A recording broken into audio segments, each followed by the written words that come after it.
This is Ben Meiselas from the MeidasTouch Network, and this is a breaking news alert. The federal court in the Southern District of Florida, Judge Eileen Cannon, just unsealed the more detailed property inventory list pursuant to her preliminary order of the items that were obtained in connection with the search warrant executed at Mar-A-Lago on August 8th.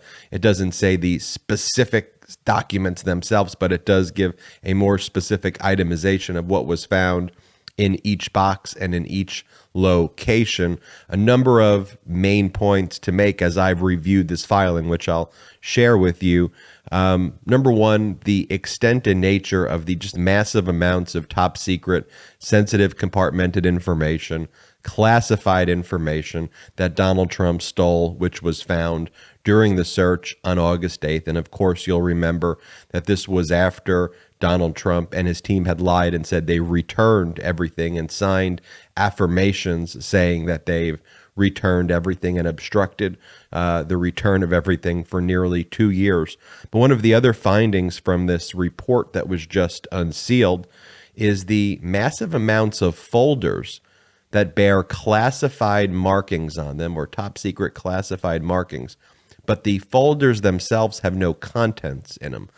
These folders that are marked classified or top secret are empty, meaning that the documents that were in them presumably were removed or taken out or are somewhere else right now, causing a serious amount of alarm.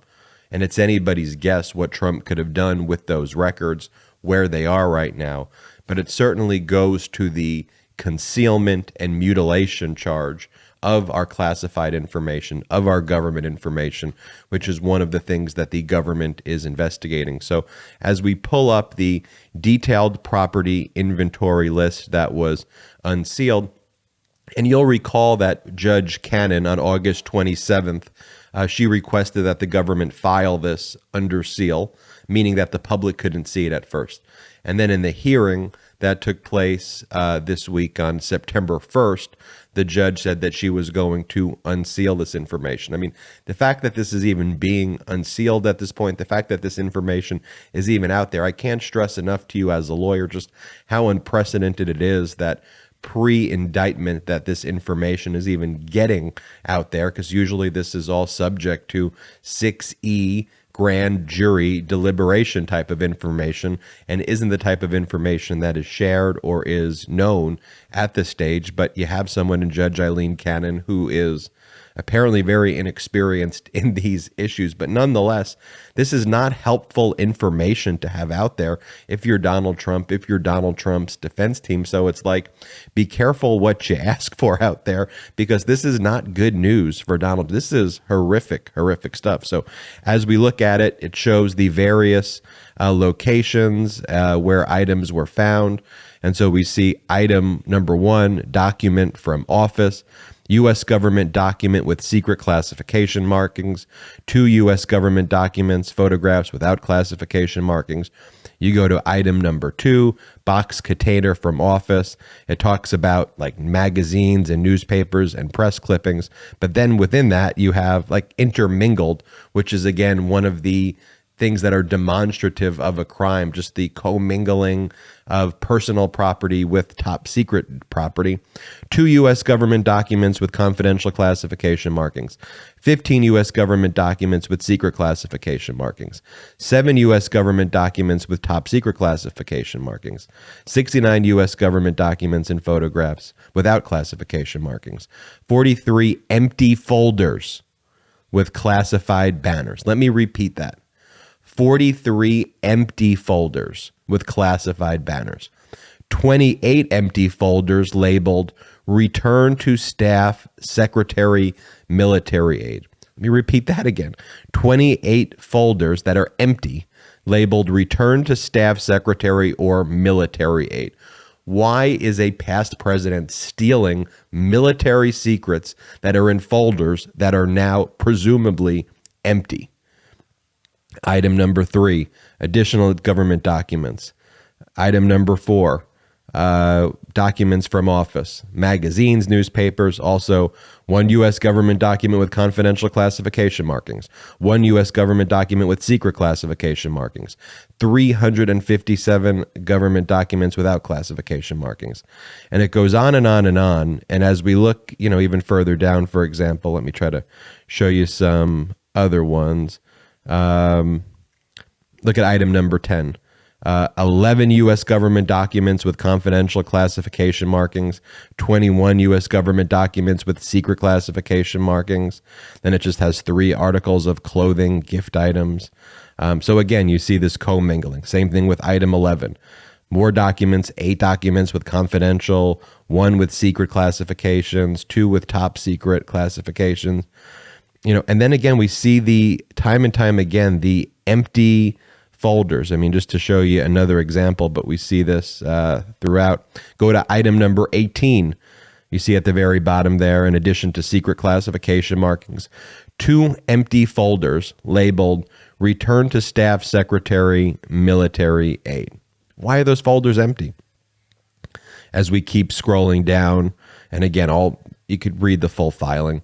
Let's just look at item number 33. Same thing. We got 2 empty folders with classified banners, 2 empty folders labeled Return to Staff Secretary Military Aid. So these empty folders, top secret, confidential, return to military aid, I think we're going to be seeing a lot more of that.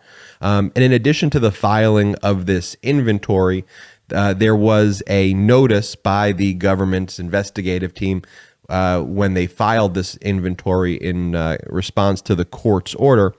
And this is what they mentioned in their filing, which is the document that inventory list is attached to.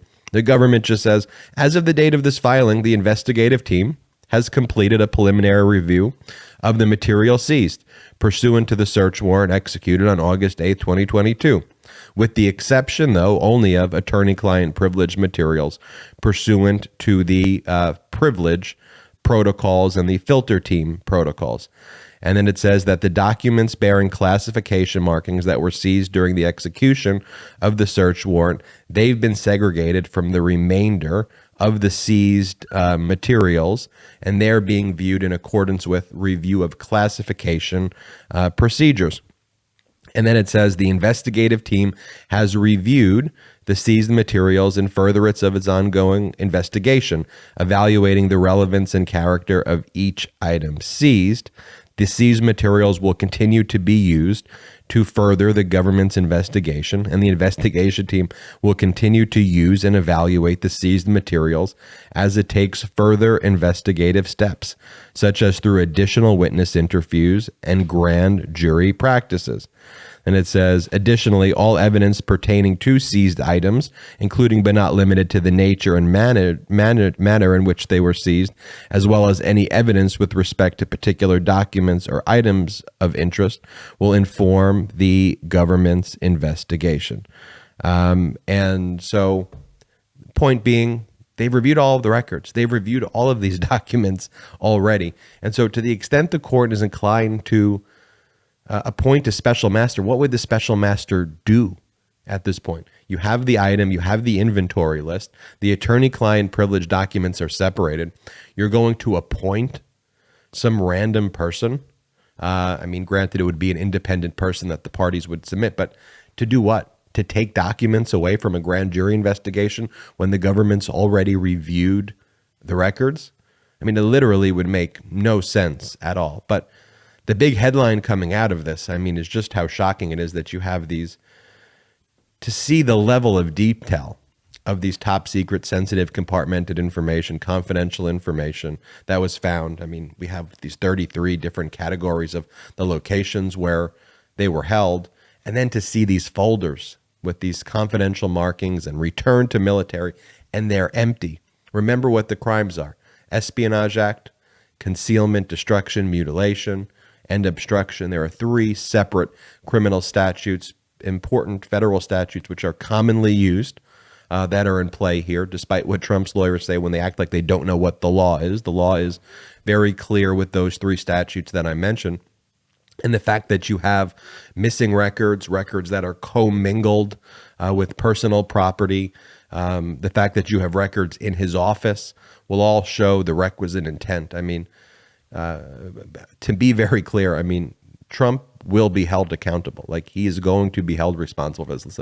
I saw a comment the other day of someone saying, could you just let me know that Trump is going to be held accountable? I mean, based on what I've seen in the filings, based on what's in that inventory, I mean, the liability is clear beyond any reasonable doubt at all, despite all of the efforts by Trump and the radical right to try to spin this as something else. He stole our top secret documents.